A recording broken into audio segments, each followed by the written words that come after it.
FIR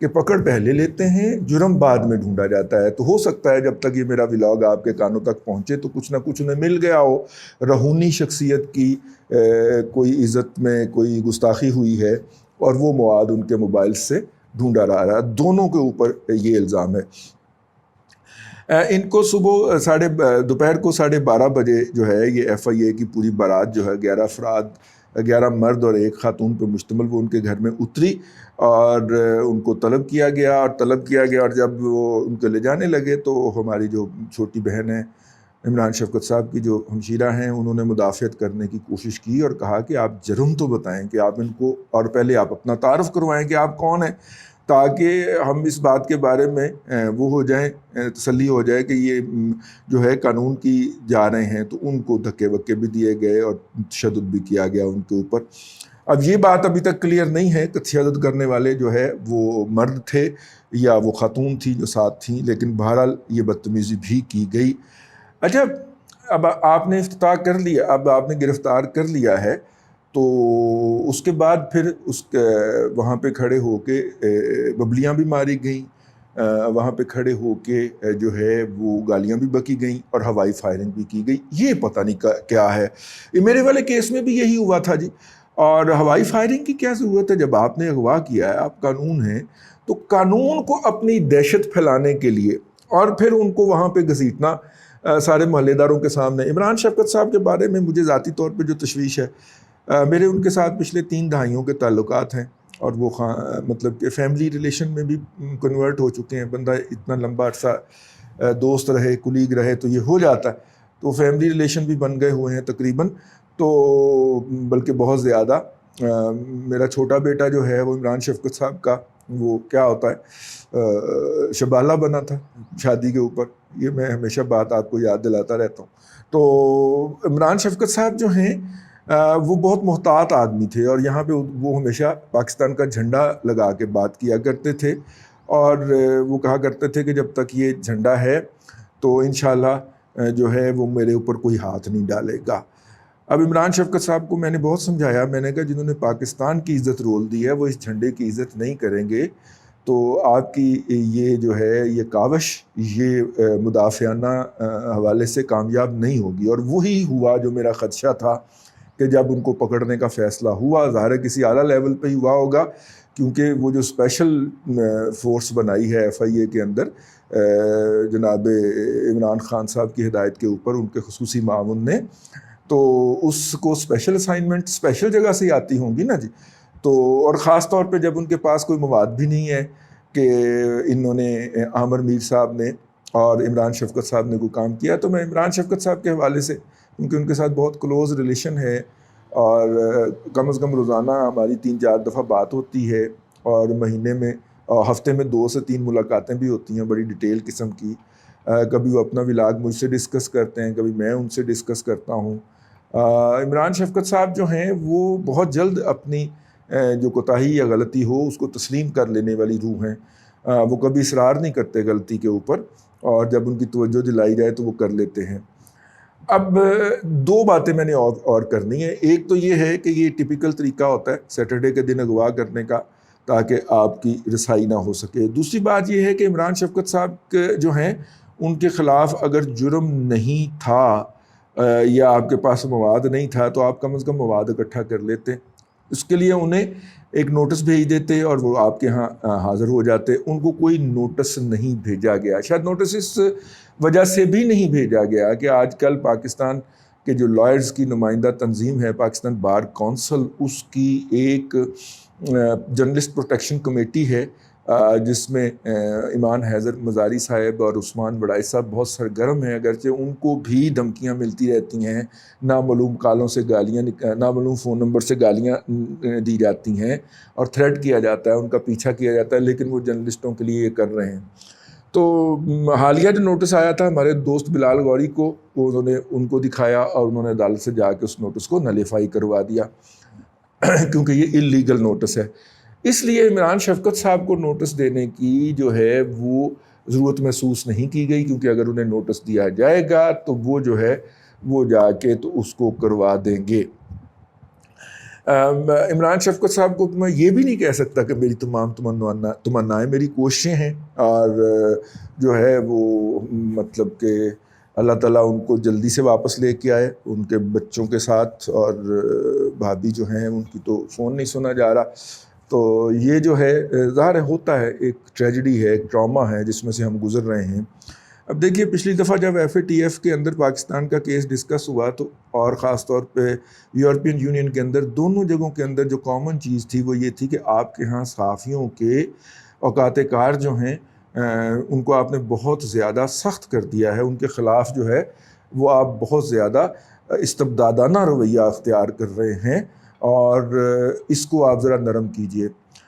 عامر میر صاحب جو ہیں وہ انٹرنیشنل میڈیا میں بھی لکھتے ہیں انگریزی کے اندر، تو ان کی خبر تو عالمی خبر بنے گی ہی بنے گی. عمران شفقت صاحب کی بھی خبر جو ہے وہ عالمی خبر بنے گی، اور یہ دونوں خبریں جب اکٹھی ہو کے اگلے اجلاس، اب تو خیر 1 سال تک اب گرے لسٹ میں ہے نا، اگلے اجلاس میں یورپین یونین کے اندر جب یہ معاملہ اٹھے گا تو کیوں خدا اللہ کے بندوں کیوں اس ملک کا بیڑا غرق کرنے تل گئے ہو؟ اگر ہمیں وہ GSP+ کا سٹیٹس حاصل ہے تو یہ تم کیوں ختم کروانا چاہ رہے ہو؟ یہ دیکھو یار، اس ملک پہ یہاں پہ رہنے والے 22 کروڑ لوگوں کے اوپر رحم کرو. کیوں پاکستان کا کیس ہر فورم کے اوپر خراب کرتے ہو؟ تمہاری کوششوں اور جد و جہد کے نتیجے میں اب اوقات یہ رہ گئی ہے کہ اقوام متحدہ کے اندر افغانستان کے کہنے کے اوپر اجلاس بلایا جاتا ہے، اور آپ سب سے بڑے کھڑپینچ بنتے ہو افغان ایشو کے، آپ کو اس میں اجلاس میں دعوت بھی نہیں دی جاتی. اب آپ اور کن گہرائیوں تک اور کن تک لے کے جانا چاہ رہے ہیں؟ جو لوگ یہاں پہ بیڑا غرق کرنے میں مصروف ہیں اس ملک کا، ان سے دست بستہ عرض ہے کہ اور کتنی پستی اور گہرائی تک آپ نے اس ملک کو لے کے جانا. اللہ کرے سینٹی پرویل کرے.